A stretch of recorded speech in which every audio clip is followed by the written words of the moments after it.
Buenos días o buenas tardes, según desde donde nos estéis siguiendo. Bueno, para mí es una satisfacción dar esta presentación junto con mi compañero y amigo Carlos Muñoz y también codirigir, ¿no?, el máster de imagen médica de For Doctors, que yo creo que es una enorme experiencia y una grata posibilidad para recordar, aprender y retomar, ¿no?, el papel de la imagen en las enfermedades, ¿no? ¿Para qué utilizamos la imagen a la hora de saber que hay una predisposición a una enfermedad, conocer que se ha desarrollado una enfermedad, valorar el fenotipo de la enfermedad, la extensión de la enfermedad, la gravedad de la enfermedad, predecir cuáles son los tratamientos que van a ser más efectivos y evaluar la respuesta de los tratamientos, ¿no? Esto es lo que hemos hecho siempre con imagen y lo que vamos a hacer en esta presentación, que nos pareció que elegir el tema del COVID era relevante porque, bueno, es una pandemia que nos afecta a todos y todos estamos viendo radiografías, escáneres, tags de estos pacientes, de alguna forma poner en valor, ¿no?, la respuesta de los radiólogos en estos meses para, con su equipamiento y sus modalidades de imagen, aportar información al diagnóstico, el manejo, la evaluación y el seguimiento de estos pacientes. Pues nos pareció relevante porque de alguna forma representa lo que este curso, ¿no?, este máster de imagen médica, pues quiere aportar a la sociedad en general. Y lo que vamos a hacer es este repaso a la actuación de los radiólogos ante la pandemia del COVID. Bueno, pues para ello, lo primero que nos pareció relevante es hablar de conocimiento. Y el conocimiento radiológico, la aportación a la comunidad científica, está estructurada en tres grandes pasos, ¿no? Y son pasos en los que los radiólogos colaboramos y participamos.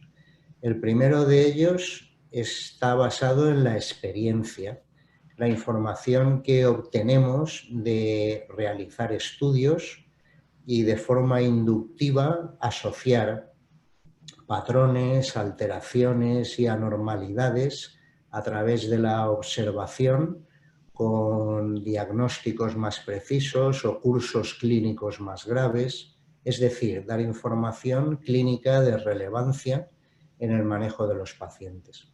Y esa experiencia tiene unos límites, ¿no? Los límites principales es que se basa en el tamaño de lo que observamos, el tamaño muestral. Y por eso estos cursos o estos másters son de relevancia, porque los profesores que participan en ellos tienen experiencia basada en un número muy alto de observaciones, ¿no?, en muchos años trabajando con las distintas modalidades de imagen. Y bueno, gracias a esas observaciones pues generan experiencias muy relevantes. Pero quiero hacer esta cita de que todos los cisnes son blancos, porque a veces hay cisnes negros, ¿no? No sé si conocen esa paradoja, pero en Europa durante siglos se consideró que los cisnes eran blancos porque todos eran blancos y la verdad se basaba en esa observación. Pero la verdad tiene un flanco débil y es que una única observación de un cisne negro hace que cambiemos todo nuestro conocimiento. Y los cisnes negros existen y cuando en Australia se observan cisnes negros, pues de pronto se modifica, ¿no?, el conocimiento basado en experiencia. Bueno, pues lo que les vamos a contar, parte de esta presentación, es la experiencia que nosotros en nuestro hospital hemos tenido en la evaluación de pacientes con COVID y cómo hemos tenido que reestructurar el servicio, las salas, los informes y el conocimiento para hacer frente a esta pandemia. También les contaremos algo de experimentación. Experimentación, creo que es el siguiente peldaño, el siguiente paso en la escalera del conocimiento.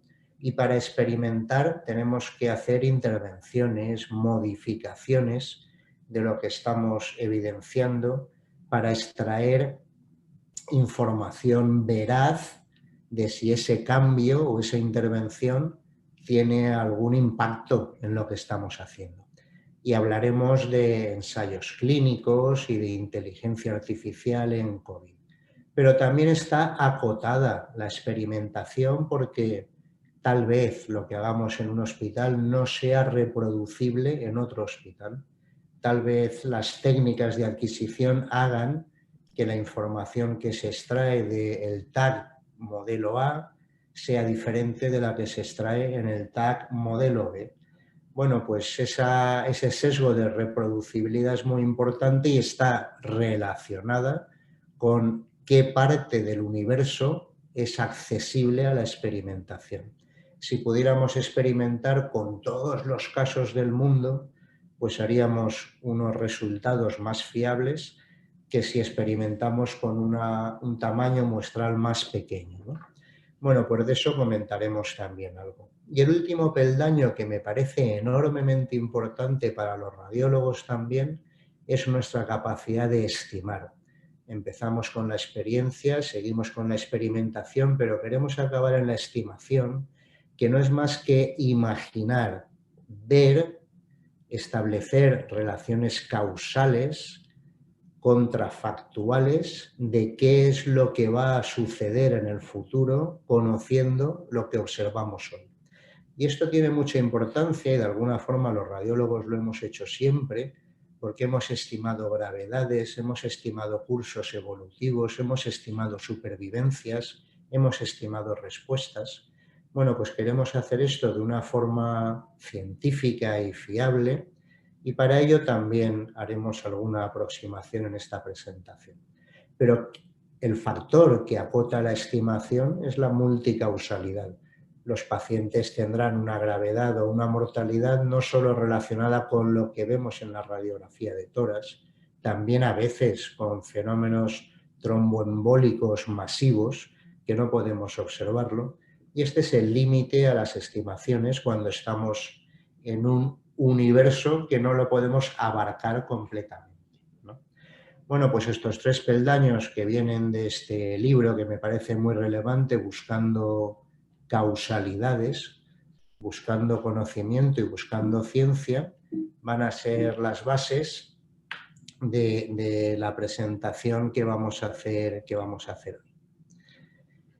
En los servicios de radiología, el COVID ha hecho que establezcamos circuitos y medidas y comportamientos y flujos de trabajo muy diferenciados a los que estábamos habituados.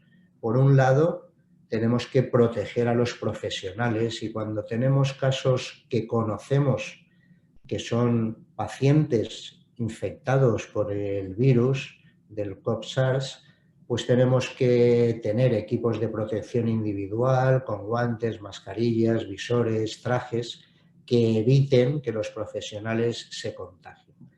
También es muy importante que tengamos equipos divididos, equipos de profesionales que están separados, que han establecido conjuntos diferentes para que las exposiciones nos permitan tener siempre personal en los servicios que puedan trabajar, porque al menos en España los contactos próximos con pacientes con enfermedad o con profesionales que han estado expuestos a la enfermedad obligan a mantener una cuarentena en casa que puede hacer que los servicios y los hospitales carezcan de profesionales para trabajar.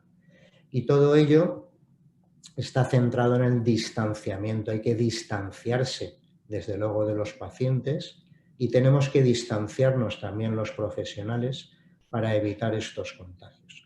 Ello ha hecho que en los hospitales se limite la asistencia a pacientes, se trabaje en tiempos mucho más extendidos, se hayan limitado salas para COVID, dejando otras salas libres para que se puedan hacer exploraciones a pacientes con cáncer o con isquemia cardíaca o con ictus cerebral, que de otra forma no podrían evaluarse o estudiarse si no hubiéramos tenido estas precauciones. Bueno, pues crítico para todos nosotros reconocer la importancia de los equipos de protección personal, reconocer la importancia en nuestro trabajo de la limpieza de manos, cara y cuerpo, reconocer la enorme importancia de la protección y la limpieza también de los equipos y el desarrollo que hemos hecho de informes estructurados y de creaciones de bases de datos para poder dar respuesta a lo que la enfermedad nos demanda a los radiólogos en nuestra participación en el flujo o en los eventos sanitarios. Quería compartir, ¿no?, con todos vosotros esta diapositiva de la fisiopatología temporal en la enfermedad, en la COVID, y cómo desde un inicio, donde hay una infección precoz con una replicación del virus en el interior de las células al internalizarse, pasamos a una fase de afectación pulmonar mucho más sintomática en el tiempo, donde la sintomatología principal es respiratoria, pero también hay sintomatología neurológica, estado general, mialgias, etc. Y donde empieza a desarrollarse una respuesta inflamatoria y una cascada que va a ser muy importante junto con el estado de hipercoagulabilidad para toda esa fase hiperinflamatoria donde las complicaciones se desarrollan. ¿En qué momento de este instante temporal hacemos las evaluaciones por imagen del estado de los pacientes? Hará que las manifestaciones y las observaciones sean muy distintas, porque no podemos pretender que las técnicas de imagen tengan la misma rentabilidad diagnóstica para evidenciar alteraciones cuando estamos en fases muy precoces en replicaciones virales que apenas hay respuesta tisular, que cuando estamos en fases hiperinflamatorias donde se han activado todas esas cascadas, ¿no?, de alteraciones metabólicas y donde es muy importante pues, hacer una diferenciación. Ahora quiero dar paso al doctor Carlos Muñoz, que incidirá en estas manifestaciones principalmente pulmonares que la enfermedad nos ha permitido evaluar y observar con radiografía y tomografía computarizada de tórax en estos pacientes. Pues si coges tú la presentación, Carlos.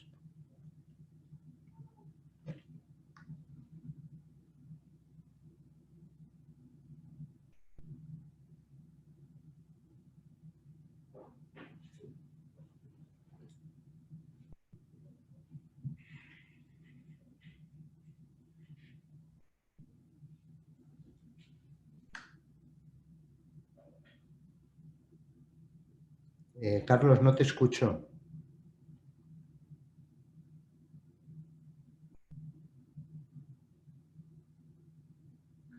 Carlos. Ahora es que estaba en silencio, disculpa. Vale, qué susto. Pues No. el audio ya por ello. Sí, vale, estamos ahí, ¿verdad? Muy bien.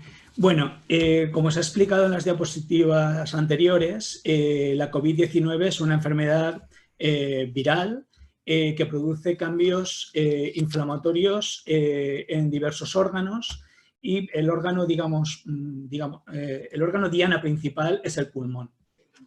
Esos cambios inflamatorios se van a producir a nivel alveolar, a nivel del intersticio del pulmón, y eso se va a traducir en un aumento de la densidad que va a ser visible en la radiografía de tórax o como una opacidad tenue, como un aumento tenue de la densidad pulmonar o un aumento mayor.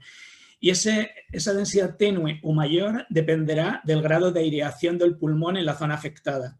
A menor grado de aireación, más blanco va a ser la alteración, y a menor grado de aireación, a menor grado va a ser más gris. En este caso tenemos un patrón en vídeo de sustrado, o sea, una atenuación baja, y se llama en vídeo de sustrado porque no desdibuja los ejes broncovasculares. Es un aumento de densidad en vídeo de sustrado peribroncovascular central unilateral en la zona inferior derecha, producida por COVID-19. Sin embargo, esta enfermedad tiene unas manifestaciones radiográficas variadas, pero una de las más características o la más característica en radiografía es la que se muestra en estas dos imágenes de dos pacientes diferentes con COVID-19. En la imagen de la izquierda vemos opacidades tenues, como la que hemos visto en la radiografía anterior, pero con una distribución predominantemente periférica y bilateral. Esta es la marca del COVID-19. Esta es una de las manifestaciones radiográficas más características. Esta distribución periférica, como digo, es característica y no solo puede aparecer como opacidades tenues, sino como opacidades mayores, como francas consolidaciones. En este caso, los vasos, los bronquios se ven peor y, como vemos, hay un aumento claro, hay mayor aumento de la densidad pulmonar, pero vemos que la distribución sigue siendo muy característica. Esta distribución es la característica de la neumonía por COVID-19, pero no es la única. Podemos encontrar diversas formas de manifestación. Y esas formas de manifestación son mucho más evidentes cuando se estudian con TAC a estos pacientes. Estos son todo casos con manifestaciones variadas por neumonía por COVID-19. Pueden aparecer nódulos múltiples, son nódulos con halo, y estos nódulos, en el centro del nódulo, son dilataciones vasculares. Esta es una forma poco habitual de COVID-19, pero muy característica. Cuando vemos estas imágenes nodulares con un vidrio, con un halo periférico, eso es bastante característico de COVID-19. Y el nódulo central, corresponde a dilataciones vasculares. Como vemos, en esta enfermedad, con mayor frecuencia vamos a encontrar una afectación bilateral y multifocal, tanto en radiografía, como hemos mostrado antes, como en la TC.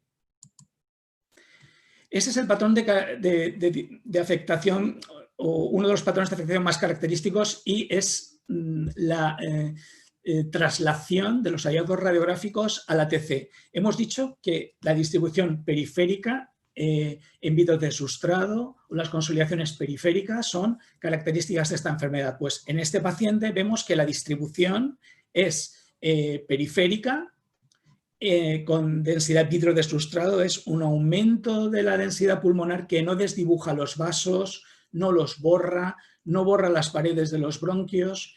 Ese es el patrón característico in vitro de sustrado, y su distribución periférica y predominantemente basal y posterior lo hace característico de COVID-19.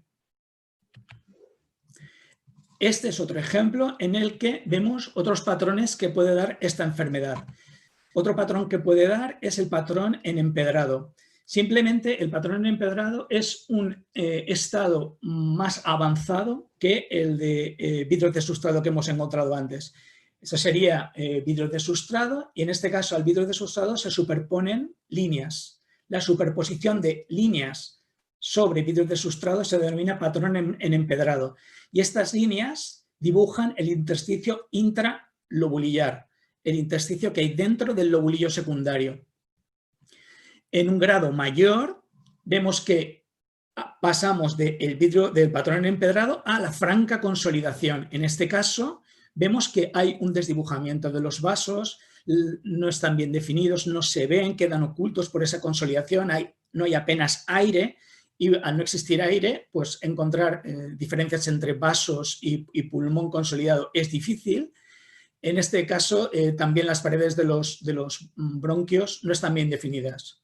Como hemos dicho, aquí tenemos el ejemplo del vidrio de sustrado, patrón en empedrado y franca consolidación periférica. Como vemos, la afectación es bilateral y periférica, y predominantemente en campos inferiores, zonas inferiores de los pulmones. Cuando esta enfermedad progresa mucho más allá, pues lo que tenemos es un aumento franco de las consolidaciones, como en este caso, una extensa consolidación bilateral por COVID-19. Ese es otro ejemplo de consolidaciones extensas en un paciente con COVID-19, en una radiografía, en un paciente intubado. Lo que todavía no conocemos con exactitud es qué va a pasar con estos pacientes que desarrollan neumonía COVID-19. Tenemos experiencia previa de otras neumonías víricas en las que se ha visto que se puede desarrollar una fibrosis residual. Este es un ejemplo de un paciente que el 22 de marzo del 2020 al ingreso pues tenía unas opacidades muy tenues en vídeos de sustrato bilaterales. El paciente fue positivo para la prueba de la RT-PCR para COVID-19 y en la evolución, un mes después, lo que vemos es una pérdida de volumen, ¿no?, con descenso de la fisura menor, agrupamiento broncovascular y una clara pérdida de volumen de ambos lóbulos inferiores. Finalmente, ¿será esto una fibrosis? Realmente no lo sabemos hasta que no veamos una evolución más prolongada en el tiempo. Vamos a ver cómo se vería en otro paciente en TC. Tenemos un paciente en el que, bueno, en junio del 2018 es un paciente con linfoma de Burkitt testicular en el que se observa, bueno, pues un tórax normal, estaba en remisión completa. El día 28 de abril de este año, al paciente se le sometió se le realizó una TC y porque el paciente fue positivo para COVID-19 y, bueno, vimos patrón perilobulillar, en vídeos de sustrado, áreas de consolidación y un derrame pleural bilateral. En la evolución posterior, 3 semanas después aproximadamente, la PCR se negativizó y quedaron opacidades residuales con líneas subpleurales y la pregunta es, ¿cómo va a evolucionar esto? Bueno, en nuestra experiencia, no es este caso, pero en nuestra experiencia vemos que las evoluciones en la mayoría de los casos son hacia la resolución prácticamente completa, pero queda ver todavía muchos casos. Es posible que quede algún área de fibrosis residual, pero muy pequeñas. En pacientes, claro, que evolucionan bien, que es la mayoría, ¿no? El 15% de estos pacientes, o el 85% de estos pacientes evolucionan bien, 15% aproximadamente o 14% pueden ser graves y un 3% pueden acabar muriendo. Aproximadamente, son valores aproximados. Como vemos, los hallazgos en esta enfermedad pueden ser característicos en un contexto epidemiológico concreto, pero no son específicos. Lo que nos está diciendo es que hay un daño pulmonar. Pueden aparecer áreas en vídeos de sustrado, como hemos visto en empedrado, el signo del halo invertido o el atolón, como este ejemplo, en el que se ve pues, un aumento de densidad con una zona en vídeos de sustrado central más tenue, ¿no? Podemos ver el signo perilobuliar, como hemos visto en las imágenes anteriores, reticulación, engrosamiento de septos interlobulillares y nódulos de densidad mixta. Puede haber consolidaciones, como hemos visto en las radiografías y en los tags previos, marcadas con broncograma aéreo. Pueden aparecer dilataciones bronquiales que hemos visto en muchos casos reversibles, bronquiolectasias reversibles. Y estas consolidaciones no solo representan el daño directo del virus, sino que también pueden ser consecuencia de infartos pulmonares, porque sabemos que esta enfermedad es una enfermedad muy trombótica.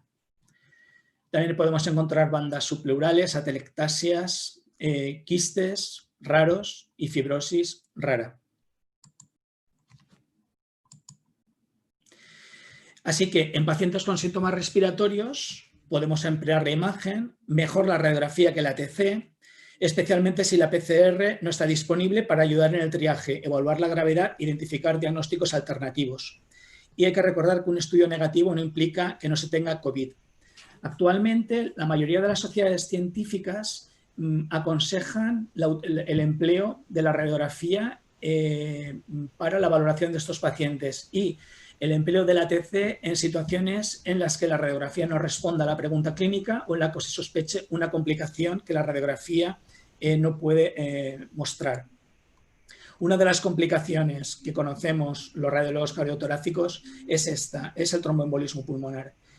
En estos pacientes, el tromboembolismo pulmonar tiene una incidencia mayor que en la población normal y podemos encontrar pues, defectos de represión en el interior de las arterias pulmonares junto a los cambios por neumonía COVID.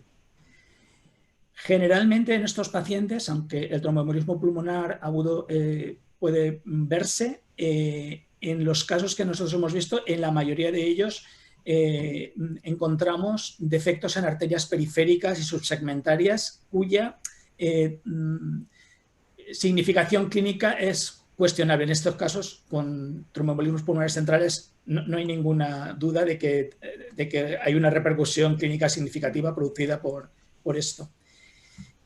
Y dejo a mi compañero, el doctor Martí Bonmatí, que continúe con la charla. Luis. Voy. Gracias, Carlos. La parte mía ahora es un seguimiento analizando otros aspectos. La COVID es una enfermedad sistémica, aunque el órgano de diana de preferencia es el pulmón, como hemos visto. Hay que reconocer que pueden estar afectados otros órganos y es muy importante la afectación cardíaca, relacionado con fenómenos isquémicos y también con el daño directo por el virus, y también tiene mucha relevancia actualmente la enfermedad cerebral. Y ello es así porque se reconoce que bien por infección directa del virus o bien como efecto secundario, hay un porcentaje importante de pacientes, sobre todo aquellos que tienen cargas virales altas y enfermedad grave, que presentan, además de signos neurológicos, alteraciones en la resonancia magnética cerebral. Y estas alteraciones suelen evidenciarse como hiperintensidades en la sustancia blanca, pero también en la gris, como expresión de estas encefalitis que generan restricción a la difusión y que se relacionan con esta sintomatología neurológica, y debemos, ante pacientes con síntomas neurológicos, cuando pensamos que puede haber afectación cerebral directa, hacer una resonancia magnética.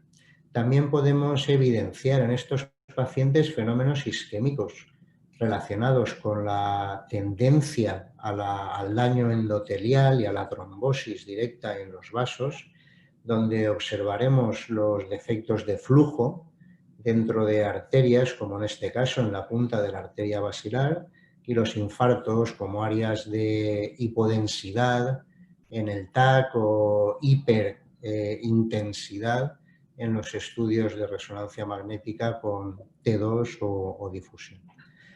Si vamos a la experiencia, hemos de decir que la enfermedad también nos ha hecho cambiar el informe que hacemos en esta entidad. Y nosotros hacemos siempre que podemos informes estructurados, donde el tipo de información que se genera está pactado con los médicos que van a recibir la información, con el conocimiento que tenemos los radiólogos y con la capacidad que tenemos de establecer campos que tienen ya respuestas predefinidas, de tal forma que cuando vamos rellenando estos informes acabamos teniendo un informe que nos permite luego ser explotable con herramientas de minería de datos o de estadística o de modelados para establecer posibles relaciones con respuestas o pronósticos o supervivencia.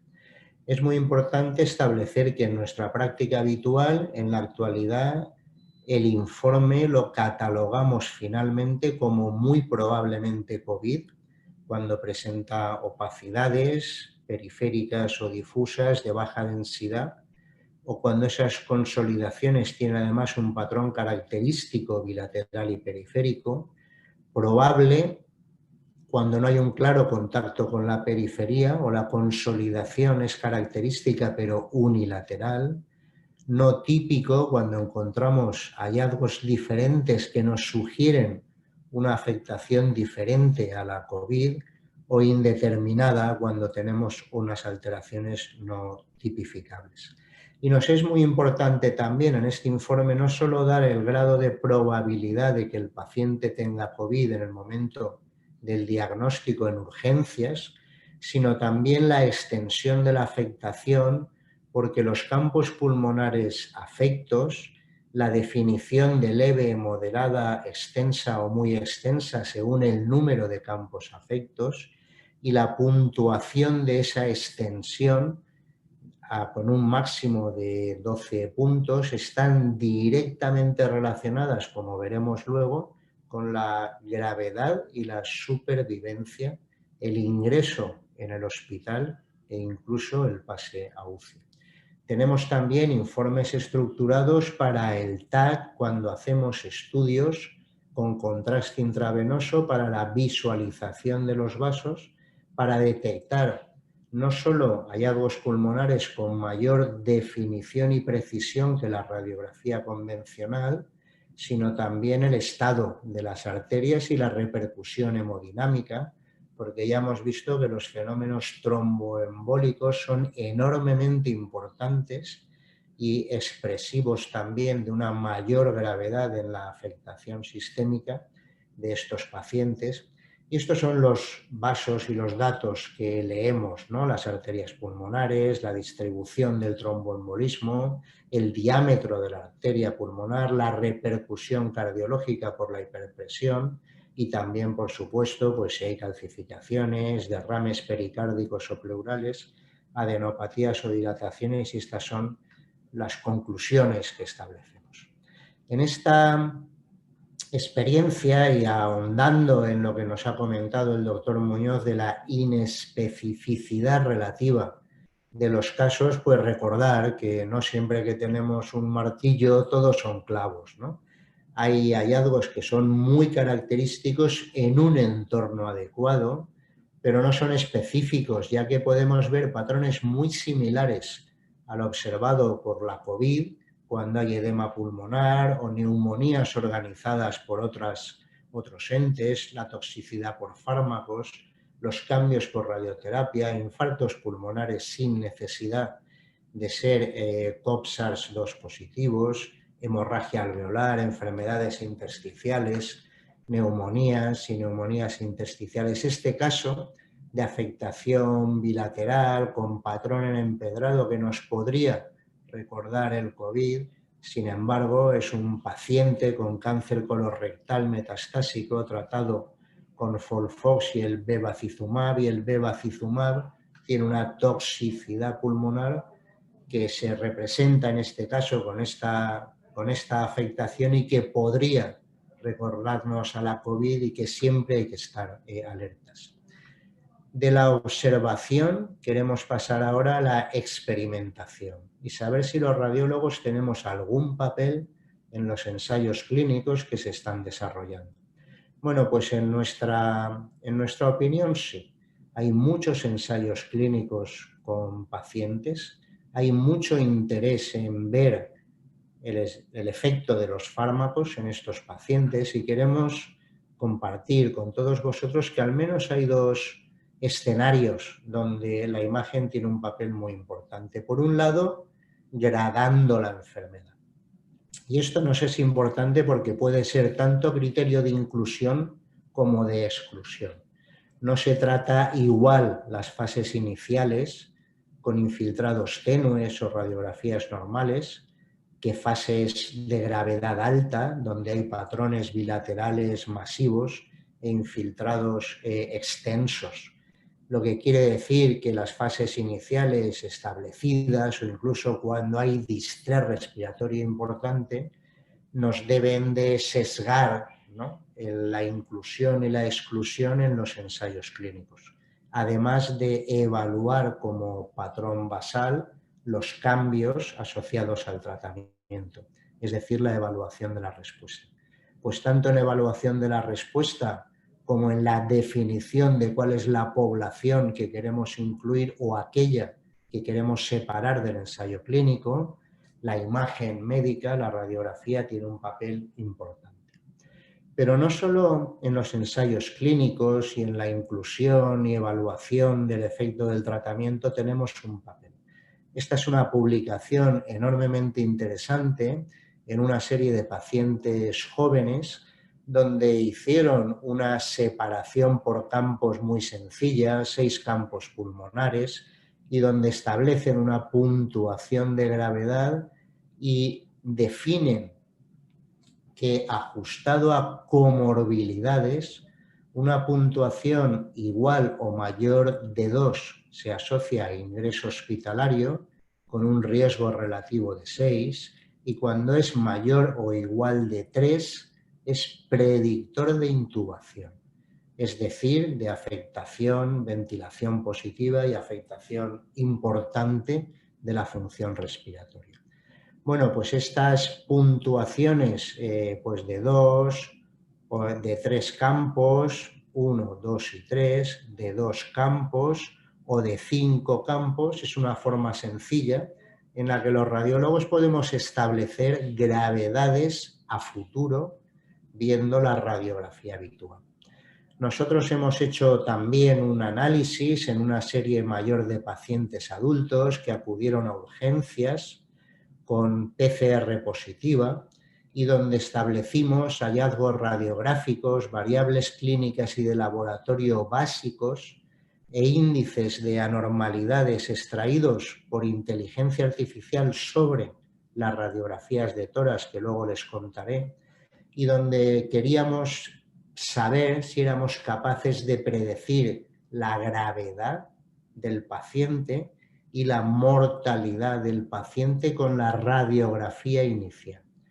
Bueno, pues nos es muy importante compartir que con un área bajo la curva enormemente alta somos capaces, evaluando las saturaciones, la edad, la proteína C reactiva, linfocitosis y un índice de gravedad extraído por inteligencia artificial y por imagen, de gravedad de la afectación. Igual con la mortalidad. Y estos scores, estos índices extraídos de la radiografía simple, complementan de forma muy sencilla la edad, la saturación, los linfocitos y el dímero D, y nos permite introducirlos en el informe radiológico con unas rentabilidades diagnósticas muy altas para apoyar a los médicos en urgencias o en planta a tomar decisiones.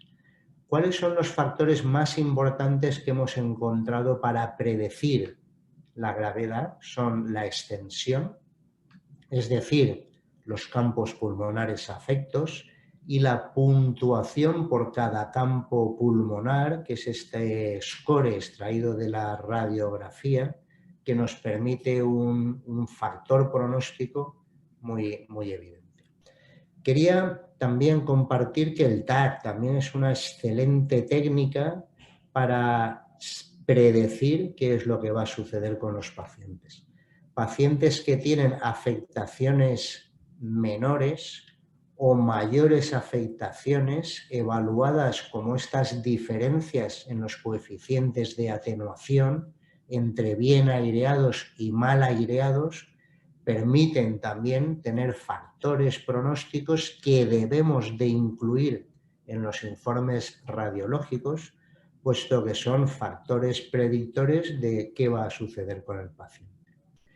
Podemos ayudarnos además de la inteligencia artificial. Estos son ejemplos extraídos de nuestro grupo de investigación en colaboración con Kibim, que es una empresa de inteligencia artificial spin-off de nuestro instituto, donde de forma automática, sin intervención, es capaz un algoritmo de lectura y clasificación de darnos una predicción de probabilidad de anormalidad y también, en lo que estamos trabajando ahora, una predicción de gravedad de la enfermedad.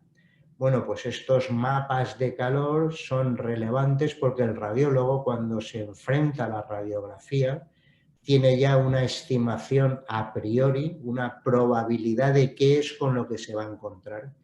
Y no solo si es positivo o negativo, sino en qué zona, en qué campo pulmonar, con qué extensión debe de buscar estas alteraciones. Y esta utilidad de la inteligencia artificial es aplicable tanto a la radiografía convencional como a la tomografía computerizada, con estos mapas de calor y estos índices de similaridad con la afectación por el COVID.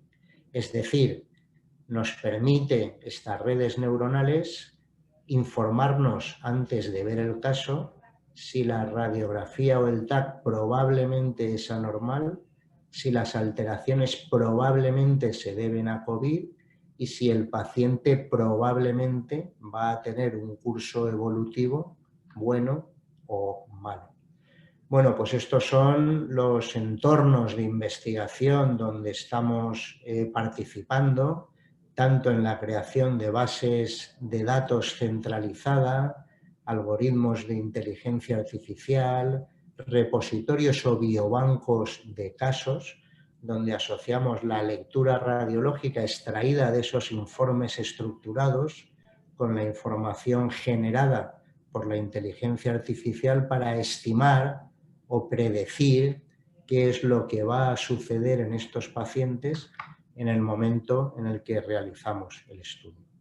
Bueno, solo a modo de colofón final y antes de entrar a valorar las preguntas que consideréis, pues recordar que hay patrones característicos, pero que no son específicos, que nos permiten ver la probabilidad de padecer la COVID y establecer un factor pronóstico de qué va a suceder con el paciente, que podemos participar en ensayos clínicos y en trabajos de investigación, definiendo qué pacientes deben incluirse o excluirse y evaluando respuesta, y que debemos también de participar en iniciativas hospitalarias o estatales o continentales o de sociedades como las múltiples que hay de creación de participación en la creación de esos biobancos de imagen y de inteligencia artificial.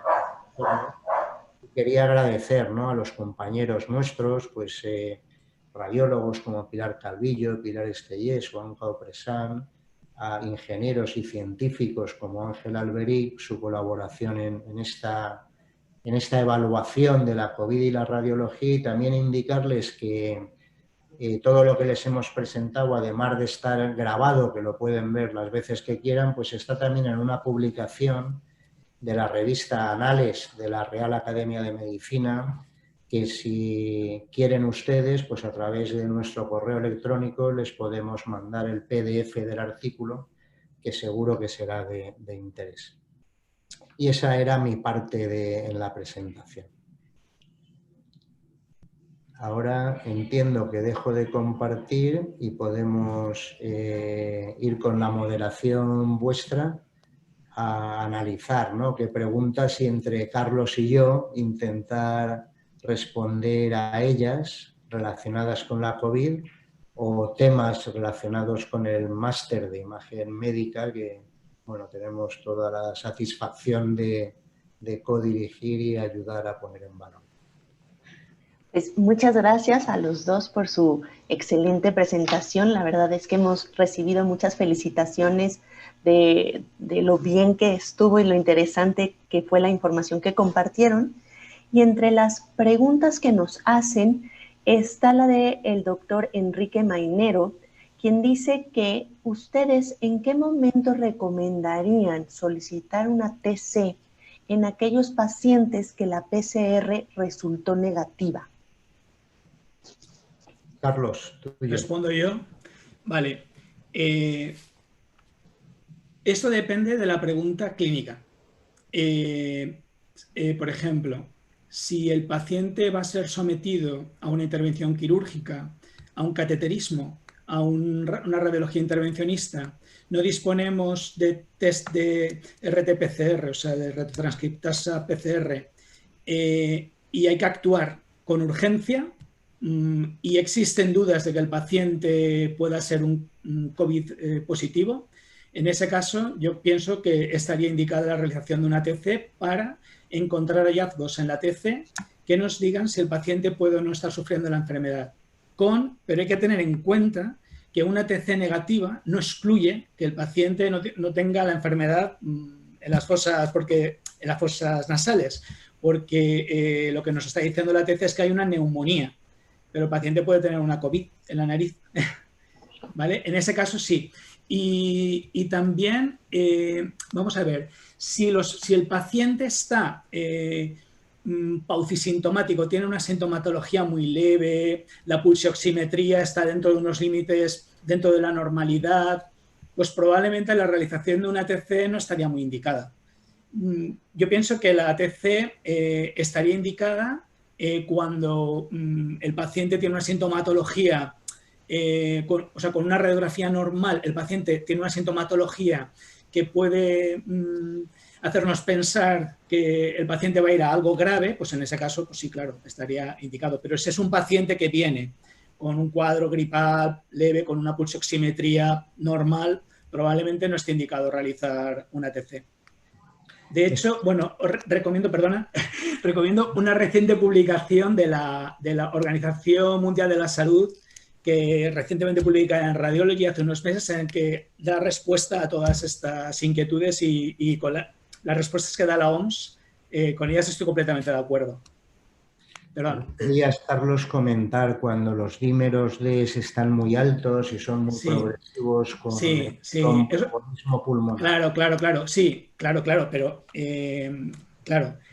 sabemos que esta enfermedad produce microtrombos y trombos grandes en muchas localizaciones y el pulmón es un órgano diana, el órgano diana de preferencia.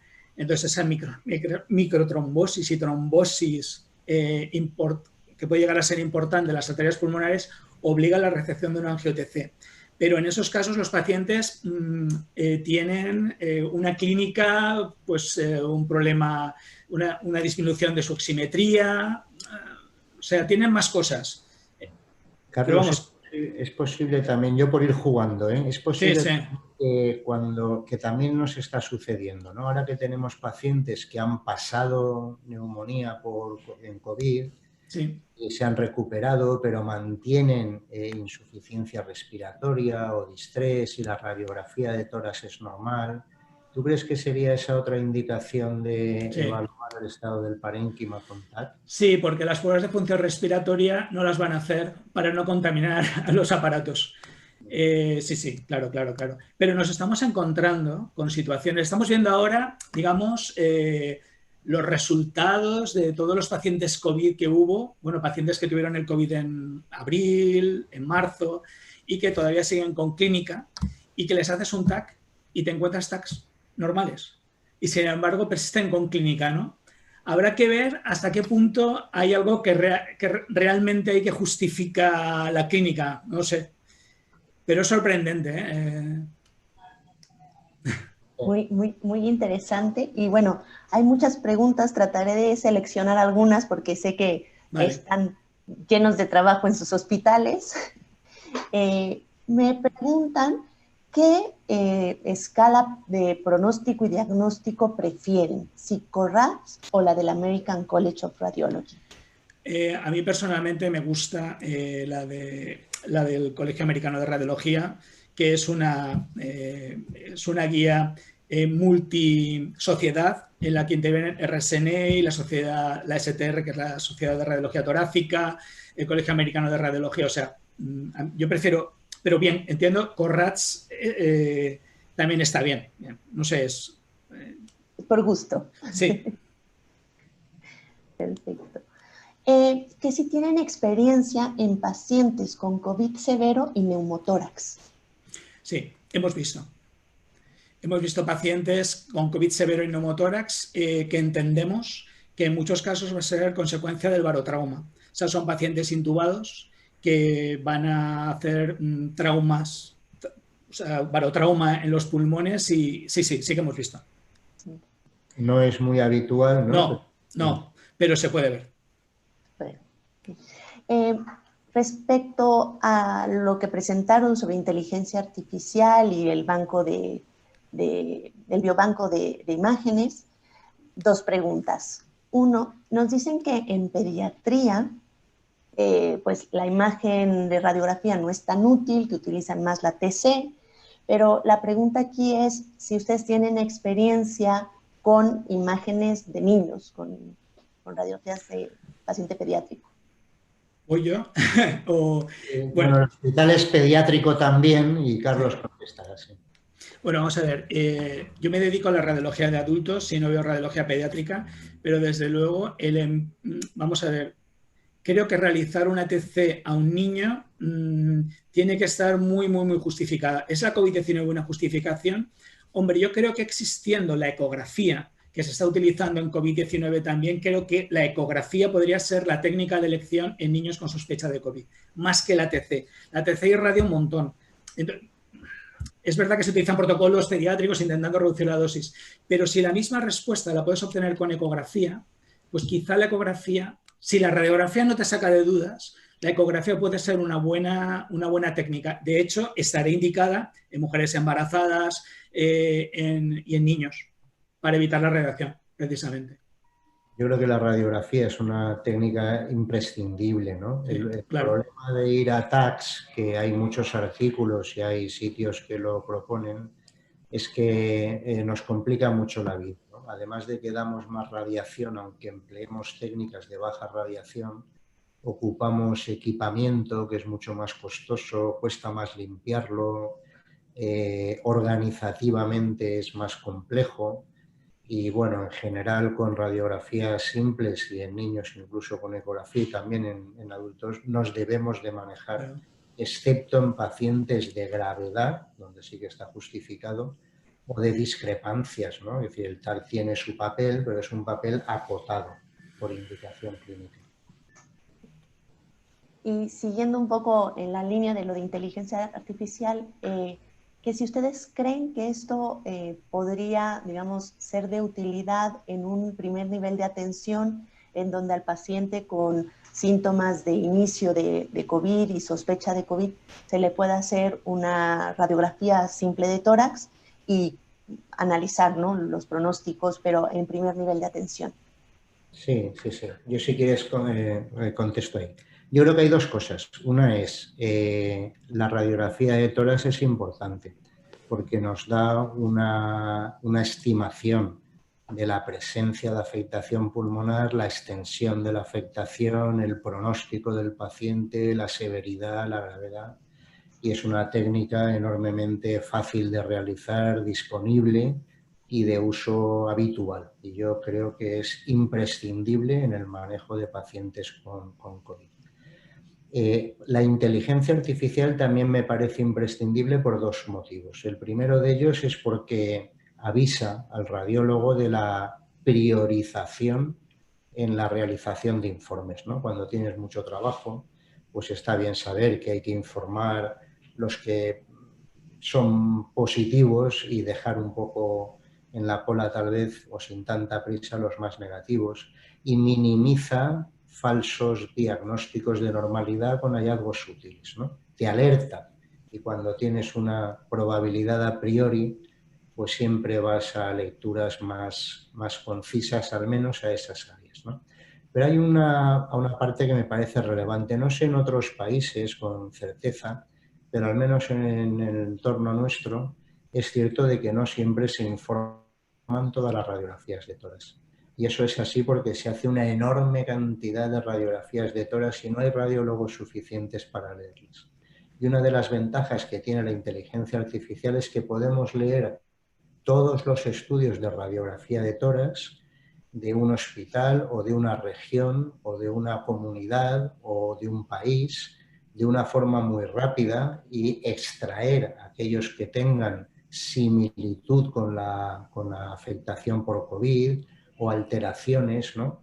Y de alguna forma minimizar el se ha hecho el estudio pero no se ha diagnosticado al paciente, o se ha hecho la exploración pero nadie ha visto la afectación, o la placa la vio un médico en atención primaria o en un centro que no es especializado y tal vez pasó por alto un hallazgo.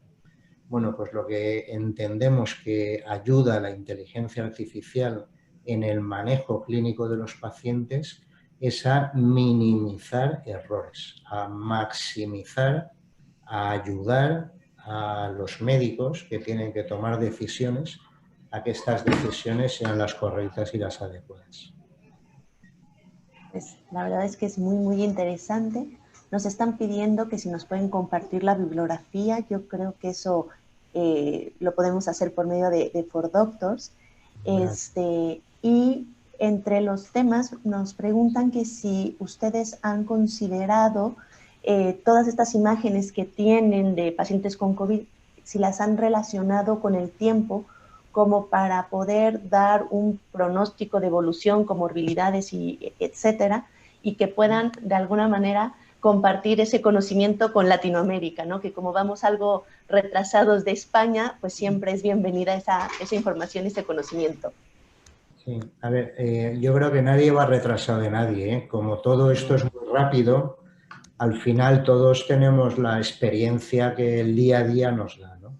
Lo que sí que podemos compartir con vosotros todo, pero el artículo este último que esperamos que se publique en breve me parece muy importante, de establecer factores de gravedad de la enfermedad, incluso de predecir si va un paciente a ingresar o si va a ir a UCI, ¿no? o si va a morir. Y yo creo que eso, encantados de compartirlo. La vía de compartirlo, igual que las publicaciones de Anales o la charla, pues es a través de 4Doctors, ¿no? Yo creo que es pedirlo a vosotros, ¿no, Carla? Sí. Y bueno, nos hacéis llegar las peticiones y tanto Carlos como yo estaremos encantados de responder, opinar y... Claro. Ofreced vosotros un correo electrónico al que los participantes puedan dirigirse y nosotros encantados de compartir la información, por supuesto.